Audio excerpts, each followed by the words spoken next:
Hoy día terminamos esta serie de Nehemías que nos ha ocupado varios meses. Vamos a trabajar el capítulo 13 de Nehemías, si usted quiere abrir su Biblia ahí. Y para mí ha sido un disfrute realmente trabajar un libro que hace muchísimo tiempo que no estudiaba con algo de profundidad, porque la verdad es que los libros históricos de la Biblia son como los que menos se estudian. La gente en general los mira re poco. Y tienen contenido muy interesante, muy importante. Ahora les confieso, mis hermanos y hermanas, que este capítulo 13 a mí me dio bastante tristeza. Es un capítulo difícil, porque es como revertir tantas cosas. Me puse en el lugar de Nehemías varias veces mientras lo estudiaba y creo que más de una vez se me salieron algunos lagrimones. Es triste este capítulo. Es interesantísimo, pero triste al mismo tiempo. Y le puse por título, La obra de nuestras manos confirma, asumiendo una plegaria que hizo Moisés en el Salmo 90. Al final de ese salmo, él pide que la obra que ha hecho con tanto esfuerzo por tanto tiempo, el Señor la confirme. Y eso es más o menos, lo creo yo, el sentimiento que tenía Nehemías en esta época. Oremos. Padre, gracias por la palabra que hoy abrimos con libertad. Tú, Señor, nos regalas este tiempo, nos permites escudriñarla, nos das salud para estar aquí, nos das entendimiento. Y ahora ruego, Señor, que tu Espíritu Santo traiga a cada uno de nosotros convicción, profundidad de comprensión y que cada uno podamos aplicarlo profundamente a nuestro corazón. Te pido esto, Señor, con gratitud en el nombre de Cristo. Amén. Amén. Haciendo un breve repaso del libro, ya que hoy día estamos terminando, con mucho esfuerzo lograron construir el famoso muro de Jerusalén que había estado en ruinas por tanto tiempo. Eso es lo que estudiamos en los capítulos 1 al 6. Y al final del capítulo 6, entonces, se terminó esta obra y todos estaban felices. Después adoraron a Dios y en 3 días especiales, en el mes séptimo del calendario judío, el famoso mes de Tishri, se dedicaron a leer la palabra, a adorar a Dios, y eso produjo efectos maravillosos. Terminó esta etapa que estudiamos en los capítulos 8 hasta el 10, con un pacto solemne. Ese pacto solemne se podía resumir en lo que dijeron en el capítulo 10, versículo 39. No abandonaremos la casa de nuestro Dios. ¿Ok? Escuche eso, aquí está adelante, ¿verdad? Usted lo puede leer en su Biblia, subráyelo, capítulo 10, verso 39. No abandonaremos la casa de nuestro Dios. Después de eso, repoblaron la ciudad y finalmente dedicaron el muro. Es lo que estudiamos en el mensaje pasado, lo que vimos en los capítulos 11 y 12. Y aprendimos en ese último mensaje que cuando uno se alinea con la voluntad de Dios, Él nos permite participar de sus victorias. Y la celebración del muro, la dedicación del muro, era una celebración de una tremenda victoria de Dios a través de su pueblo. Y el pueblo estaba tan gozoso que pudieron comprobar otra promesa que hay en el libro, y es que el gozo de Dios es nuestra fortaleza. Hasta ahí íbamos maravilloso, y podría haber terminado el libro en el capítulo 12, y colorín colorado, este cuento se ha acabado y todos felices y a comer perdices, ¿no es cierto? O sea, realmente habría sido la guinda de la torta. Pero aparece este capítulo 13. Y en el capítulo 13 se puede resumir este capítulo en lo que dice en 13, versículo 11.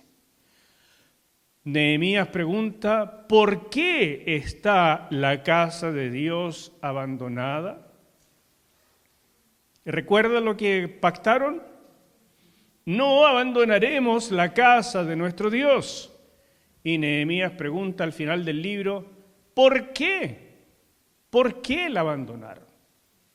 Hermanos, cuando estudiamos esto del pacto solemne, yo les pedí que cada uno llenara una hojita. Yo espero que ustedes lo hayan hecho y que siga esa hojita en su billetera y que usted le esté mirando de vez en cuando y que se haya identificado con alguna de las cosas que ocurrieron en esa oportunidad y las haya anotado y diga: yo hago pacto solemne para que esto no ocurra más en mi vida. Yo hago pacto solemne para transformar estos aspectos de mi vida y ser agradable a Dios, para hacer una contribución y no que el Espíritu Santo esté apagado, entristecido en mí.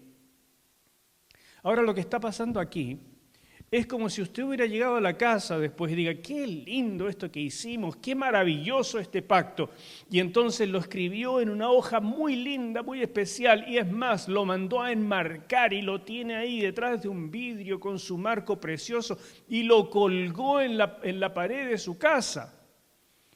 Pero un poco tiempo después llegó y tomó esto y lo dio vuelta. Y digo: me aburrí este pacto y no pienso mirarlo más. Y voy a hacerlo a mi manera. Volvió atrás completamente. Eso es justo lo que está pasando acá. Y Nehemías tiene que haber sentido mucha tristeza. Y yo sentiría lo mismo si ustedes hacen eso. Les pregunto, ¿ustedes están mirando ese pacto que hicieron? Y esto es solamente un ejemplo de muchos pactos que ustedes han hecho a través de la historia de la iglesia. Ustedes hicieron un pacto cuando se bautizaron. Antes de eso, cuando recibieron al Señor Jesús, dijeron: yo voy a ser tu hijo, yo voy a honrarte, yo voy a caminar en tus caminos. Después se bautizaron y dijeron: yo voy a ser un discípulo que hace discípulos. Después han reaccionado a muchas infinidad de prédicas y han dicho: Señor, de verdad esto me conmovió, tengo que hacer cambios en mi vida, necesito cooperar más. Algunos han tomado eso muy en serio y han participado en ministerios, y con altos y bajos. Así es el ser humano, no los culpo, hermanos, a mí me pasa también, pero que sean más altos que bajos, ¿no es cierto? Que la tendencia sea hacia arriba. Pero hay alguien aquí, tal vez, que ha dado vuelta esta hojita de pactos y dice: no, es a mi manera nomás. Yo soy creyente como a mí me tinca. Leamos despacito lo que pasó en este capítulo 13 y les va a hacer mucho sentido. Este capítulo es de recaída. Entonces los primeros 28 versículos hablan de la recaída del pueblo. Y vamos a ver 6 aspectos en que recayeron. El primero está en los versículos 1 al 3. La separación de los extranjeros. Dice así: aquel día se leyó en el libro de Moisés, oyéndolo el pueblo, y fue hallado escrito en él que los amonitas y moabitas no debían entrar jamás en la congregación de Dios, por cuanto no salieron a recibir a los hijos de Israel con pan y agua, sino que dieron dinero a Balaam para que los maldijera. Mas nuestro Dios volvió la maldición en bendición. Cuando oyeron pues la ley, separaron de Israel a todos los mezclados con extranjeros. Este es un pasaje realmente extraño, porque comienza diciendo aquel día. Y si uno va leyendo, aquel día pareciera ser el día justo antes, ese día en que estaban dedicando el muro y la gente estaba paseando arriba del muro y había cantos y alegría. Esa es la impresión que da, ¿no es cierto? Uno va leyendo y el lector dice: bueno, se referirá a eso. Pero resulta que ese día era de pura alegría. ¿En qué momento se leyó la ley? ¿En qué momento pasó esto? ¿Por qué están diciendo este asunto?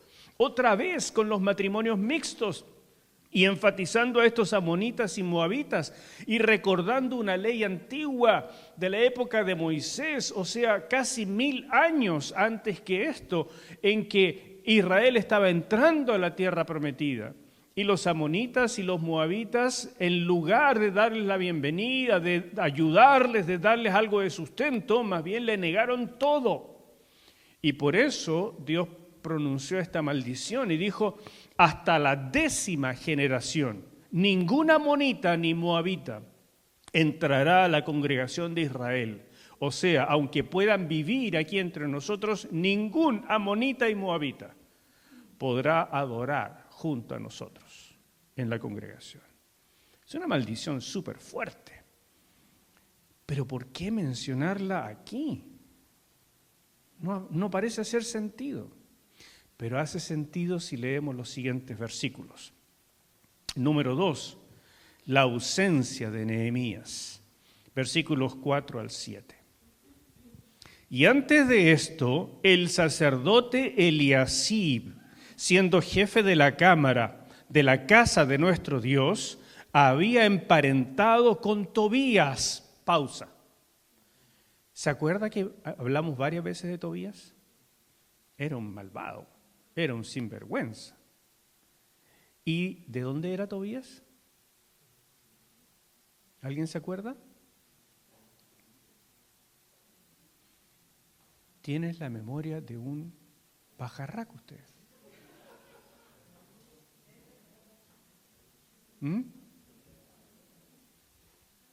Sí, de la belleza. Bueno, ahí los dejo con la duda. Sigo leyendo. Y Eliasib entonces le había hecho una gran cámara en la cual guardaban antes las ofrendas, el incienso, los utensilios, el diezmo del grano, del vino, del aceite que estaba mandado dar a los levitas, a los cantores y a los porteros, y la ofrenda de los sacerdotes. Más a todo esto, esto es muy importante, más a todo esto yo no estaba en Jerusalén, dice Nehemías, porque en el año 32 de Artajerjes, rey de Babilonia, fui al rey, y al cabo de algunos días pedí permiso al rey para volver a Jerusalén, y entonces supe del mal que había hecho Eliasib por consideración a Tobías, haciendo para él una cámara en los atrios de la casa de Dios. Ahora sí, ahora vamos entendiendo. Nehemías había sido gobernador de Jerusalén por 12 años, hermanos míos. Él vino a Jerusalén cuando era el año 20 del rey Artajerjes. El año 20. Ese año ocurrieron todas las cosas. Ese año vino. Ese año repararon el muro. Ese año repoblaron Jerusalén. Ese año celebraron Tishri. Ese año dedicaron el muro. Ese año ocurrió todo. Pero 11 años después, o sea, un total de 12 años, ahora en el año 32 del rey Artajerjes, mandaron a llamar a Nehemías desde Persia. Y eso era una costumbre en aquella época, porque los gobernadores no pueden mandarse solos, entonces tienen que venir a rendir cuentas. Y por lo tanto le tocó a Nehemías, después de estos 12 años de gobernación en Jerusalén. Y cuando él se fue, uno, ¿no es cierto?, ya está acostumbrado en esta época globalista y de todo tan rápido y tan ágil, que con unos cuantos correos, que con un WhatsApp y que cuantas cosas, ¿no es cierto?, hay que tomar un avión y el mismo día está allá. Bueno, Nehemías solo para llegar allá, a Persia, eran 4 meses. Y después para regresar, otros 4 meses.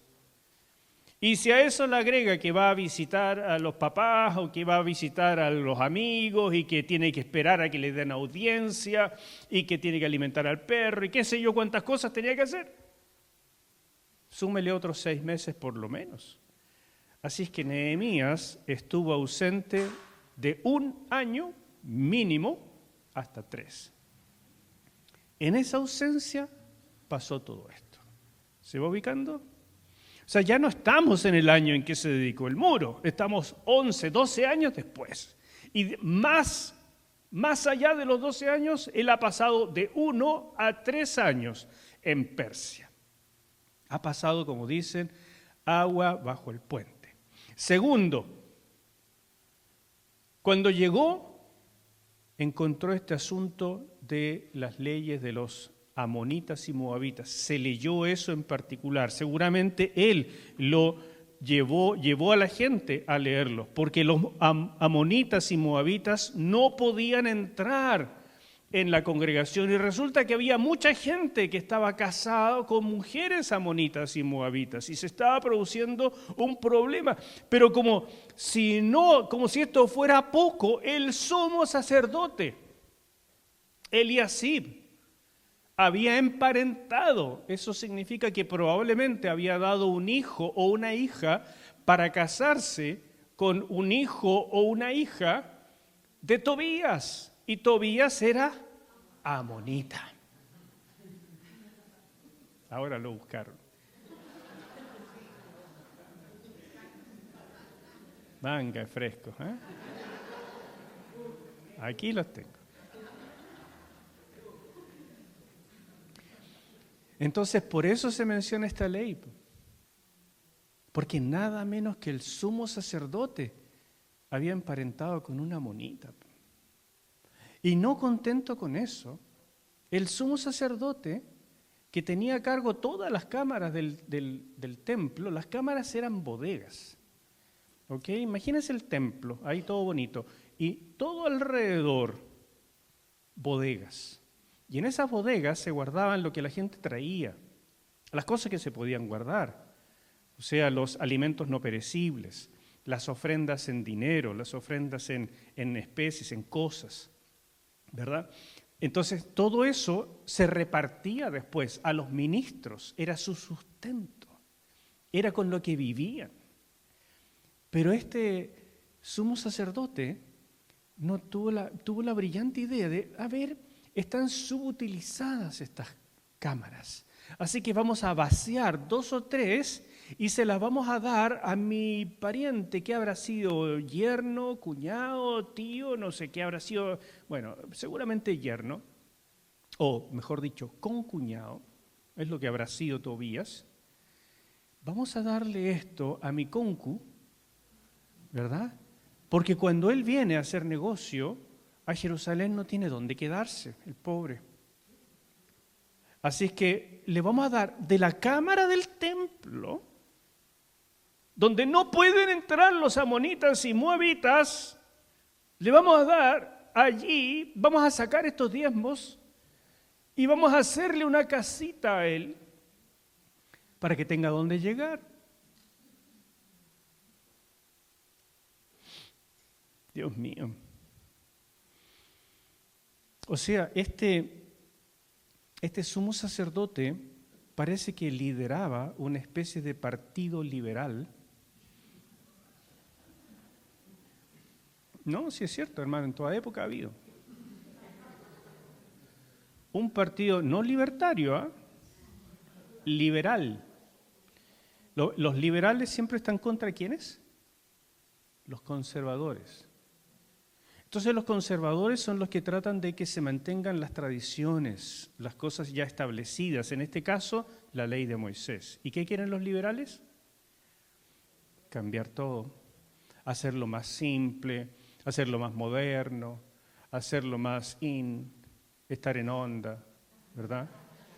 Ser más bohemio, no tan rígido. Y entonces, dijo, hay tanto cuento con los matrimonios mixtos, y no es para tanto, ya, ok.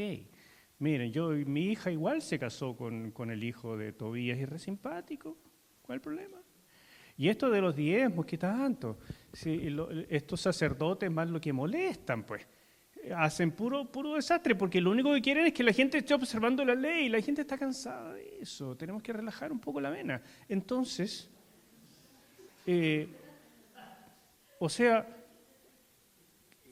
sacamos los diezmos, y si sacamos los diezmos, aprovechamos de no darle sustento a estos conservadurientos. Y cuando no tengan sustento, dejan de molestar. Entonces gano 2 pájaros de un tiro. Gano espacio para reutilizarlo en el templo para mejores cosas y dejo de darle sustento a estos que me molestan. ¿Se da cuenta del problema? y Nehemías estaba en Persia. Déjeme decirle que hay dos maneras en que el reino de Dios siempre es atacado. Uno es de manera frontal, directa, la oposición, donde vemos ataques, burlas, quemas de iglesias, persecución. ¿La conoce esa? ¿La ha escuchado? Existe. La segunda es la sutil, que a veces se parece como fuego amigo, porque proviene de voces de personas que consideramos igual que nosotros, consideramos que son hermanos, parecen ser de nosotros, pero hablan diferente. Son estos que dicen realmente no hay que ser tan estricto. Dios no pensaba eso, hay que modernizarse, hay que tomar las cosas como son en esta época. Las cosas han cambiado, no estamos en la época de Moisés. Esa gente que promueve una relajación de todo lo que ha sido la tradición cristiana por siglos, y no me refiero a ser literalista, sino a conservar los principios escriturales, esas personas siempre son del partido liberal del cristianismo. Y parece fuego amigo, porque lo que dicen realmente es muy, muy pernicioso.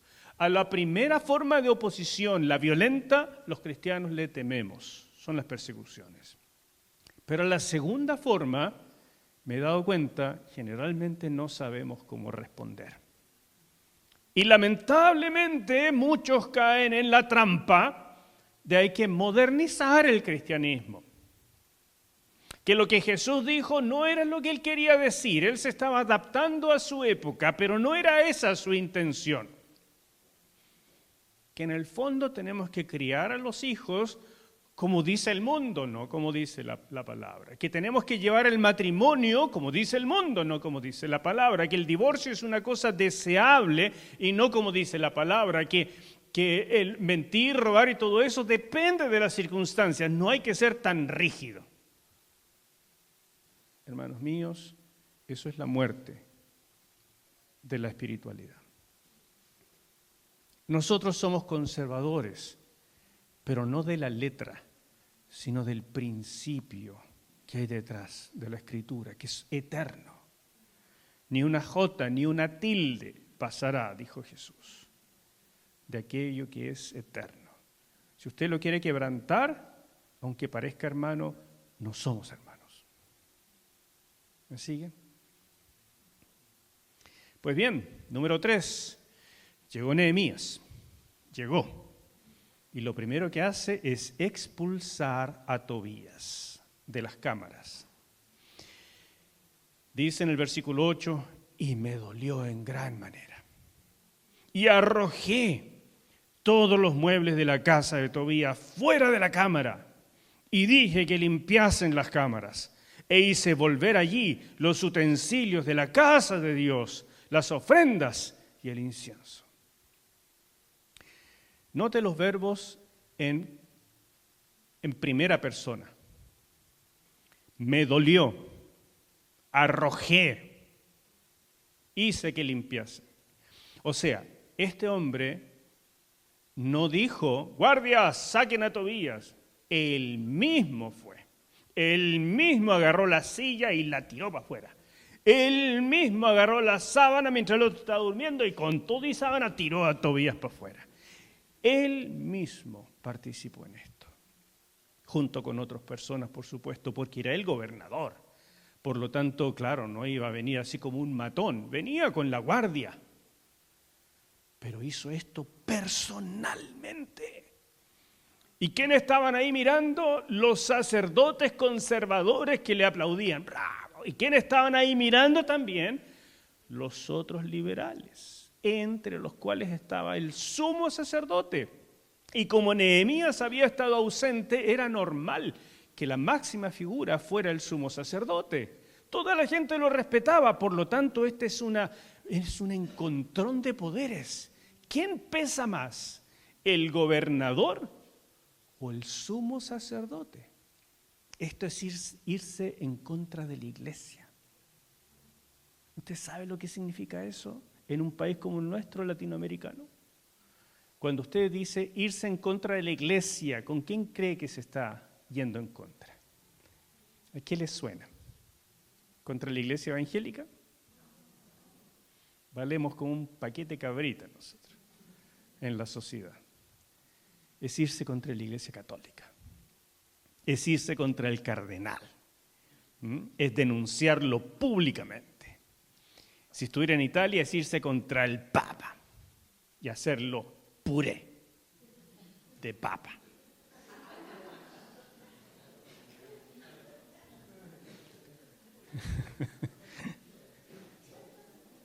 Es delicado, es súper delicado. En otra época eso le habría significado ser quemado vivo. En esta época le puede costar igual muchas cosas, no tan directas, pero claramente le va a costar. En otras palabras, Nehemías regresó de Persia y cuando llegó descubrió que prácticamente todo lo que había logrado construir, menos el muro, pero todo lo demás lo habían derribado. Toda la observación del sábado, todo el tema de los matrimonios mixtos, de que no dejarían abandonada la casa de Dios, de que los ministros tuvieran sustento, de que el templo estuviera llena de gente orando, adorando a Dios, que todo eso producía la alegría del Señor y eso es la fortaleza del pueblo que cree. Todo eso, mis hermanos, por tierra.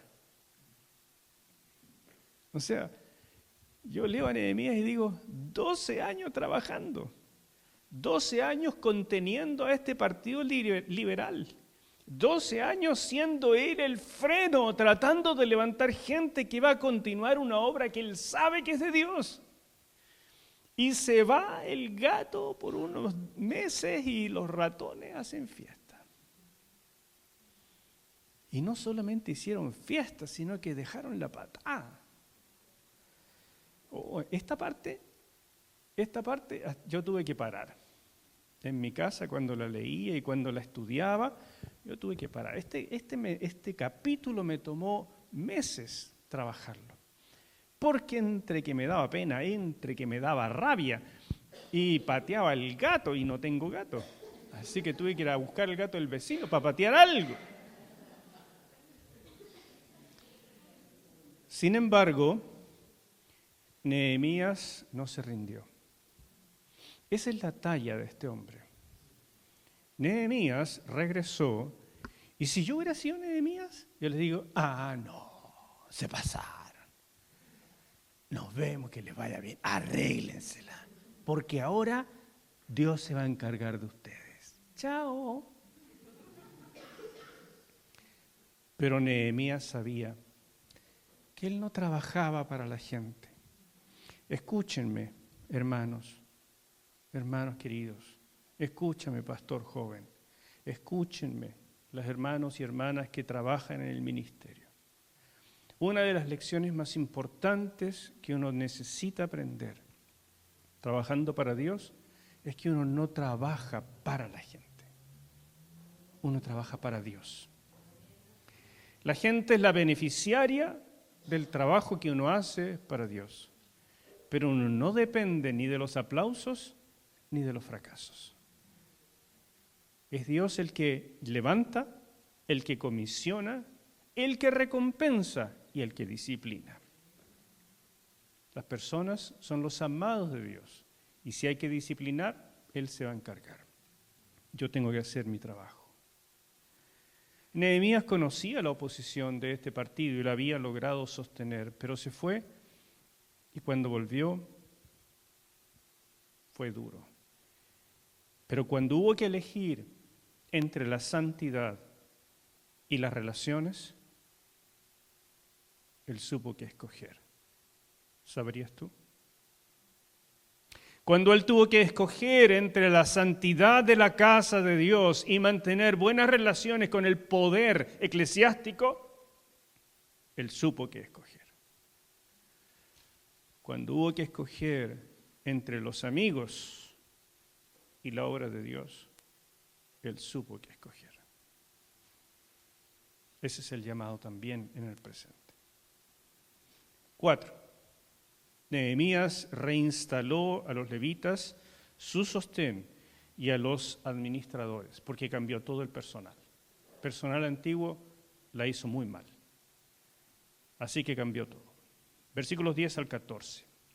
Encontré asimismo que las porciones para los levitas no les habían sido dadas y que los levitas y cantores que hacían el servicio habían huido cada uno a su heredad. O sea, habían tenido que dejar el trabajo de la casa de Dios y haberse ido al campo a trabajar en lo que pudieran encontrar. Se habían tenido que emplear en cualquier cosa para no morir de hambre. ¿Qué pasó con el templo? Evidentemente, desierto. Ya no habían cultos. Verso 11. Entonces reprendí a los oficiales y dije, ¿por qué está la casa de Dios abandonada? Y ahí está ese versículo que ya les había citado. Y los reuní y los puse en sus puestos. Y todo Judá trajo el diezmo del grano, del vino y del aceite y a los almacenes. O sea, la gente se había guardado el diezmo porque dijo, este partido liberal está totalmente corrupto. Y se están dejando las platas y están haciendo desastres y están subarrendando las cámaras del templo y a una monita. No, esto está muy mal. Así que la gente dejó de dar el diezmo. Y aunque eso es delicado porque la obra se va a pique, en este caso fue sabio. Pero cuando llegó el administrador, dijo, oigan, empezamos de nuevo. Y la gente trajo de nuevo a los almacenes los diezmos. 13. Y puse por mayordomo de ellos al sacerdote Selemías y al escriba Sadoc, y de los levitas a Pedaías, que ya lo habíamos visto la vez pasada. Y al servicio de ellos a Hanán, hijo de Zacur, hijo de Matanías, porque eran tenidos por fieles. Ahí está la cosa. La elección de personas no es por habilidad, sino por fidelidad. Eso es lo que Dios mira. Dios mira el fruto del Espíritu Santo en las personas mucho más que los dones que el Espíritu Santo reparte. Puede haber gente con muchos dones, pero mal carácter y me va a hacer problema. Entonces yo miro la fidelidad. Eso es lo que hay que mirar. Ok. Y ellos tenían que repartir a sus hermanos. Acuérdate de mí, oh Dios, en orden a esto, y no borres mis misericordias que hice en la casa de mi Dios y en su servicio. La soledad que tiene que haber sentido este hombre llega y todo está desordenado. Pero si yo puse la confianza en ti, es que no supe qué hacer, Nehemías. Y en ti también, es que el sumo sacerdote, Nehemías, y no hay a quién retar. Y cuando hizo todo esto, la guardia le obedeció porque traía los papeles de que era el gobernador, pero es como hacer solo. Entonces cuando llegó a la casa después de todo esto, tiritando con los nervios, con la opresión, con las malas miradas, con la mala onda, se arrodilla solo en su casa y dice, acuérdate de mí, oh Dios mío, acuérdate de mí, porque estas cosas las hago por ti, en última instancia, ni siquiera por ellos, por ti, Señor. ¿Saben que en esta misma época estaba ministrando el profeta Malaquías? Usted ha leído Malaquías capítulo 3, que a veces se usa, donde dice, vosotros me habéis robado. ¿Y en qué te hemos robado, Señor? En vuestros diezmos. Probadme ahora en esto. Si no os abriré las ventanas de los cielos. Traed vuestros diezmos al alfolí, las cámaras del templo. Y probadme ahora en esto. Si no os abriré las ventanas de los cielos y haré llover sobre vosotros misericordias, abundancia de todo. Y reprenderé por vosotros al devorador. Malaquías dijo esto en esta época, cuando la gente se estaba guardando los diezmos, cuando la gente no estaba dando, cuando se estaba produciendo este vacío, cuando no había sustento para los ministros. Por supuesto, eso obligaba a toda esta gente a trabajar en cualquier cosa, en lo que se pudiera. Pero el resultado usted lo puede imaginar. Piense en este local, día sábado, día domingo, vacío. Nadie orando atrás, ninguna música preparándose, ni una oración es levantada, ni un mensaje es predicado. Nadie viene porque no hay quien atienda el culto, no hay ministros. La casa de Dios está vacía, desatendida. Y cuando la espiritualidad del pueblo decae, lo siguiente es la moral y después la justicia. Créalo o no, nosotros, la verdadera iglesia, miles de verdaderas iglesias a lo largo del mundo, somos el freno de la maldad en este mundo. Y si nosotros no existiéramos, otra cosa sería. Pero para eso es necesario que esto funcione. Nehemías, en lugar de desanimarse y regresar a Persia, como seguramente habría hecho yo, lo confieso con tristeza, se arremangó, sacó a Tobías de las mechas, tiró a la calle sus cosas, puso de nuevo a los cantores y levitas por fe, porque todavía no se habían recogido los diezmos, esto es lento, pero los llamó, los mandó a llamar y los puso a trabajar de una vez, cambió el personal, porque los otros habían administrado pésimo, y terminó este primer combate diciendo: acuérdate de mí, oh Dios mío, hago lo que puedo, Señor. Aquí hay una oración muy importante. Señor, acuérdate de mí que soy polvo, solo tú eres eterno. Tuya es la rectitud, la gracia y la fidelidad. Nuestra es la confusión de rostro. Es una oración de los profetas. Una oración que dice: necesito, Señor, que me ayudes en esto. Quinto, restauración de la observancia del sábado, versículos 15 al 22.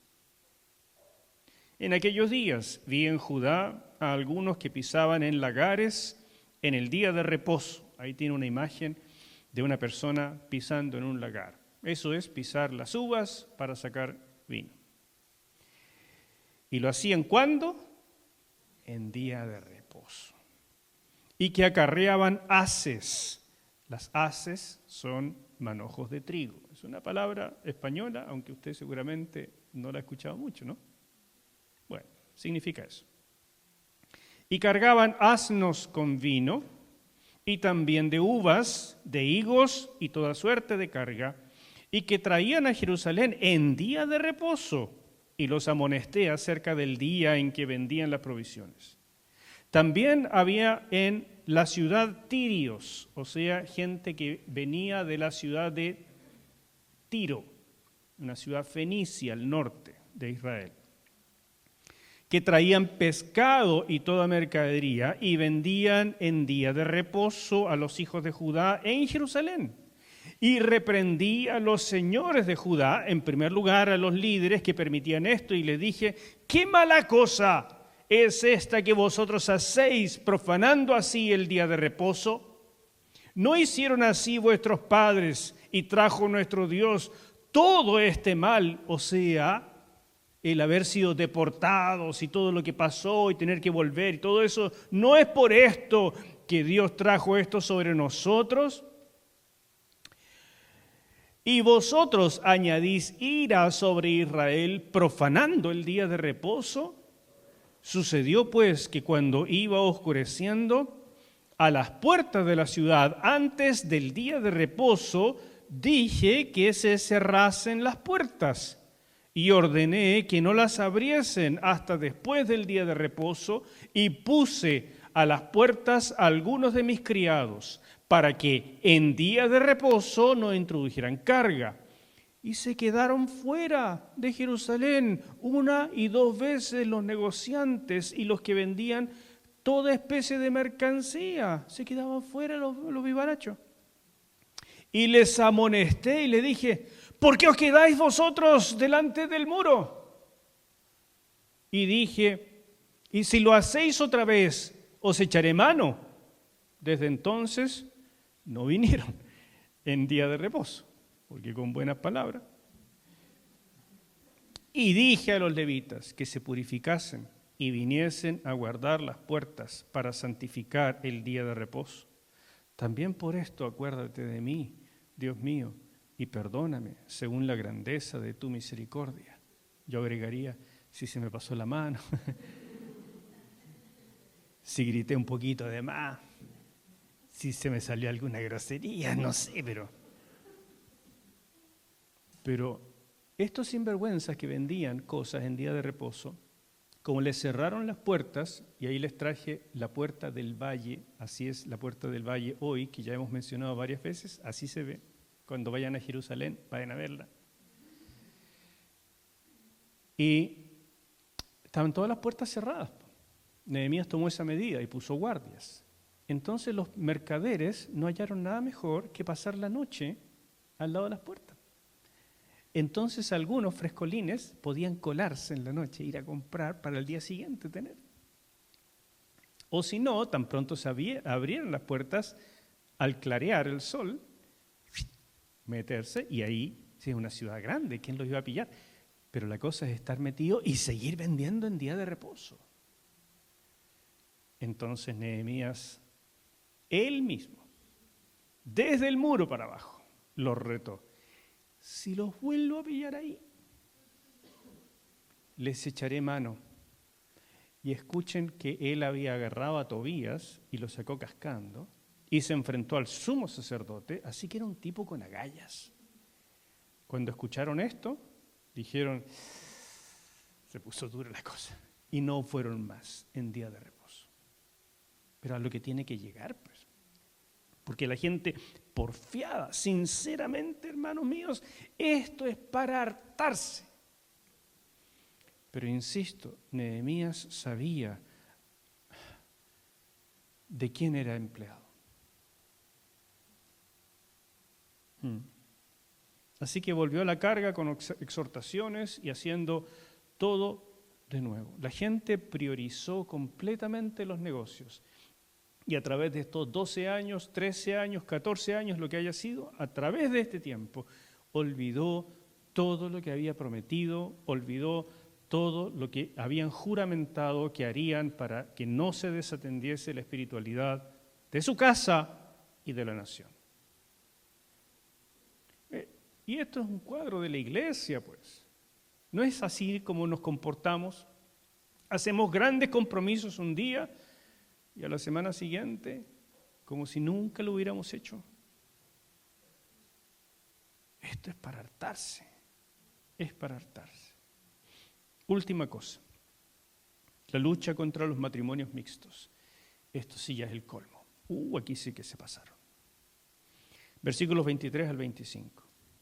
Vi asimismo en aquellos días a judíos que habían tomado mujeres de Asdod, amonitas y moabitas. Y la mitad de sus hijos hablaban, la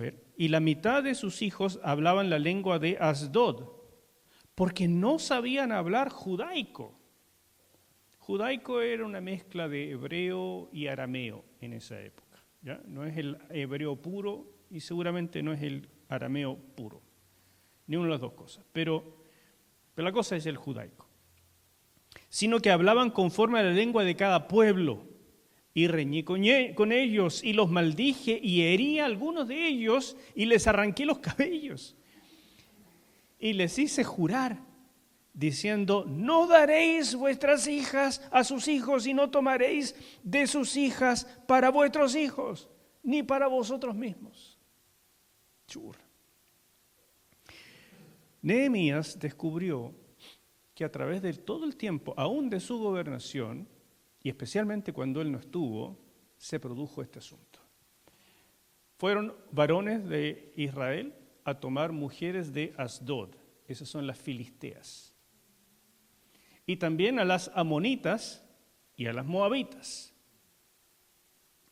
Malaquías ministraba en esta época, y Malaquías escribió en el capítulo 2 que tanto fue el furor por hacer esto, que los hombres abandonaban a sus hijos y a sus mujeres judías para casarse con mujeres jóvenes amonitas, moabitas y filisteas.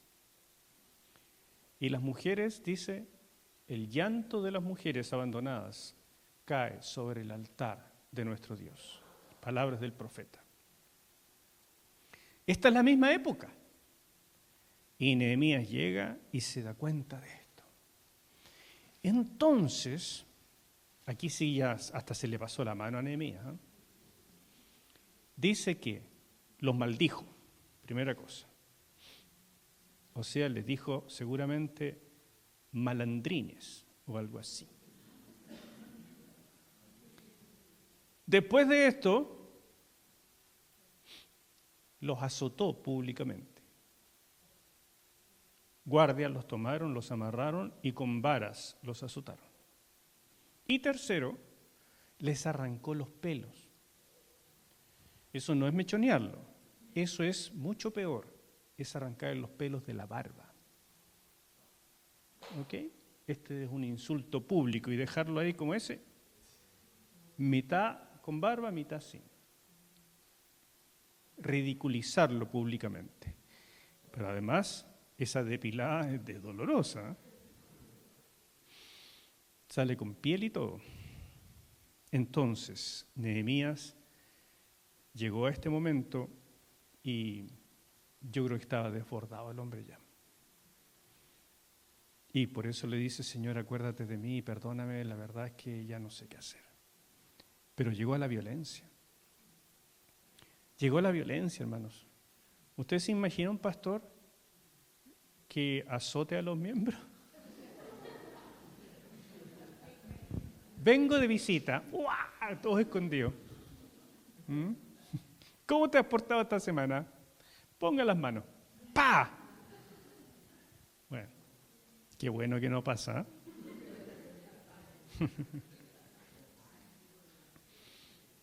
Pero mire esto, versículo 28, capítulo 13. Y uno de los hijos de Joiada, hijo del sumo sacerdote Eliasib, era yerno de Sanbalat, horonita. Por tanto lo ahuyenté de mí. Escuche esto, hermano, porque es para la risa ya. El hijo del sumo sacerdote Eliasib se llamaba Joiada, y este tuvo un hijo también. Y según la historia, ese hijo se llamó Manasés. Manasés entonces era nieto del sumo sacerdote. Y fue a escoger como mujer a la hija del peor enemigo de Nehemías, Sanbalat, horonita, el gobernador de Samaria. Según la historia, esta hija se llamaba Nicaso.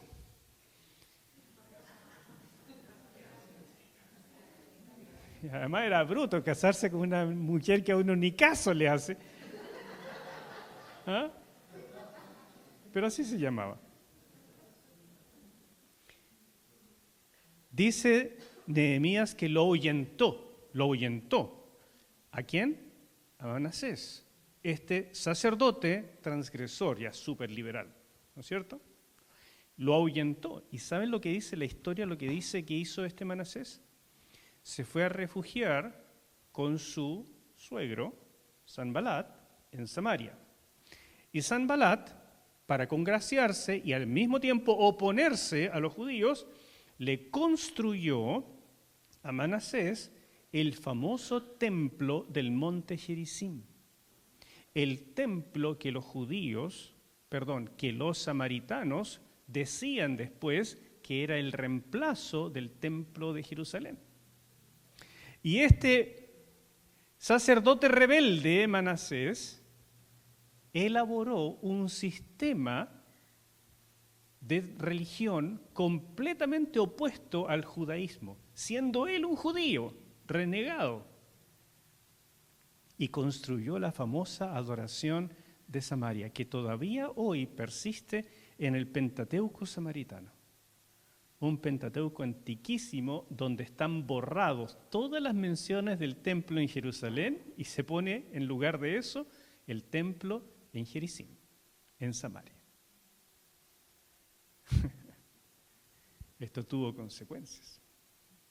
Y así termina el libro con la oración de Nehemías y resumen final. Versículos 29 al 31.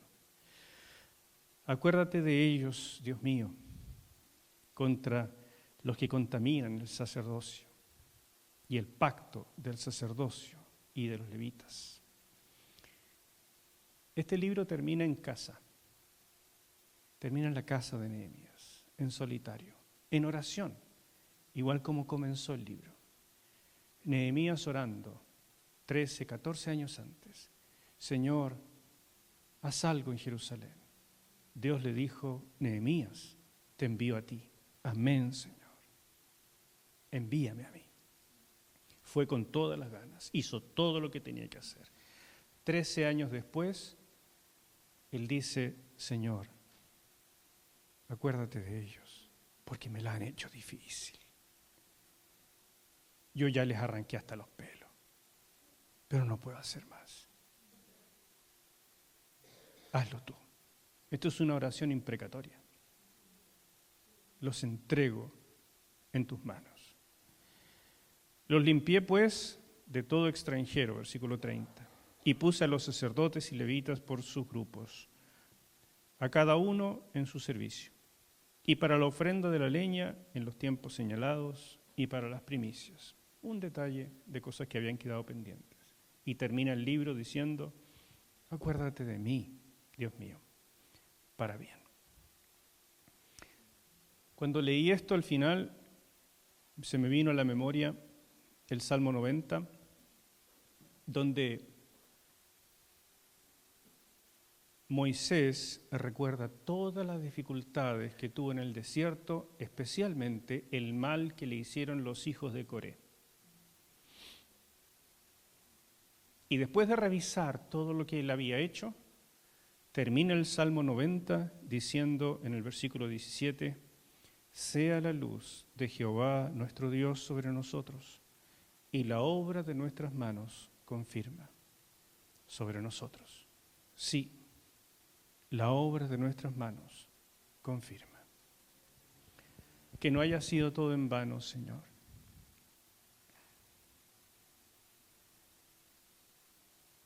Todo lo que me esforcé por este pueblo, Señor, que no haya sido en vano.